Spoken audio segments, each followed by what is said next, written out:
మీ ద్వారా మంత్రి గారిని ఒకటే అడుగుతున్నాను అధ్యక్ష. విద్యార్థుల ఆత్మహత్యలు నివారించేందుకు కూటమి ప్రభుత్వం ఎలాంటి చర్యలు తీసుకోబోతుంది, ఈ మనోవేదనని తల్లిదండ్రుల మనోవేదనని ఏ విధంగా నివారించబోతుందని కూడా మీ ద్వారా నేను అడుగుతున్నాను. ఆ మార్కుల కోసం జీవితాన్ని బలి చేస్తారా ఏంటి? ర్యాంకుల కోసం జీవితాన్ని బలి చేస్తారు. అది 10th క్లాస్ కావచ్చు, లేదా ఇంటర్మీడియట్ కావచ్చు, ఏదైనా కావచ్చు.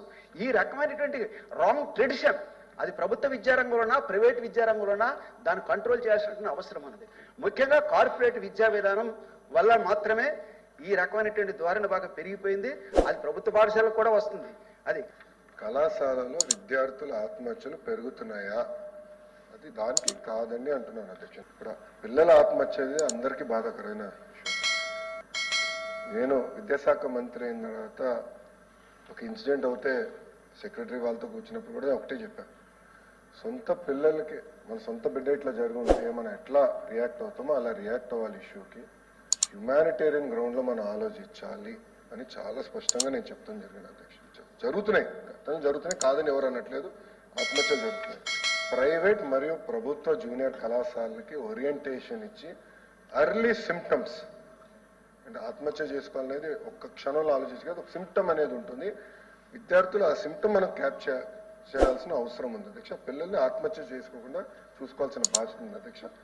కేవలం జూనియర్ కళాశాల నుంచి విశ్వవిద్యాలయాల వరకే కాకుండా ఈవెన్ స్కూల్ ఎడ్యుకేషన్లో కూడా అధ్యక్ష, స్కూల్ ఎడ్యుకేషన్లో కూడా ఇప్పుడు సెక్షువల్ హెరాస్మెంట్ ఇష్యూస్ వస్తున్నాయి.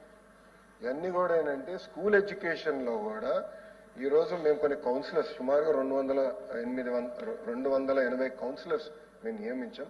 వాళ్ళని టీచర్లు కూడా ఉపాధ్యాయులు కూడా ట్రైనింగ్ ఇస్తారు అధ్యక్ష. ఇచ్చి ఎర్లీ సిమ్టమ్స్ ఏంటి, ఈవెన్ సెక్షువల్ హెరాస్మెంట్ కూడా అంటే బిహేవియర్లో మార్పు వచ్చిందా పిల్లల్లో అది చూసుకుని క్యాచ్ చేసి అదే ఎస్కలేట్ చేస్తే ప్రాపర్ కౌన్సిలింగ్ చేయాలని లక్ష్యంతో మేము పనిచేస్తాం. మొదటిది. రెండోది QPR ఇన్స్టిట్యూట్ US అధ్యక్ష. ఇది one of the best institute, అంటే ఇది ఆత్మహత్యలు నివారించడం one of the best institute. వాళ్ళు ఒక ఒప్పందం బెంగళూరులో పార్ట్నర్తో పెట్టుకున్నారు అధ్యక్ష. వాళ్ళతో కూడా ఏంటంటే ఈ స్కూల్ కౌన్సిలర్ ట్రైనింగ్కి గైడెన్స్, ఇంటర్వెన్షన్, క్రైసిస్ సపోర్ట్ మేనేజ్మెంట్కి అది వాడుతున్నారు. రెండోది.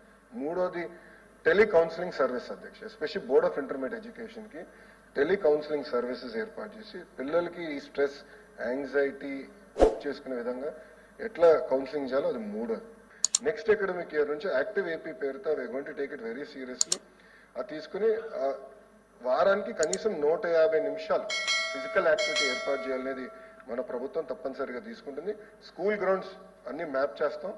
మ్యాప్ చేసి అక్కడ ఇన్ఫ్రాస్ట్రక్చర్ ఎట్లా మెరుగుపరచాలని దానిపైన కూడా మేము ఆల్రెడీ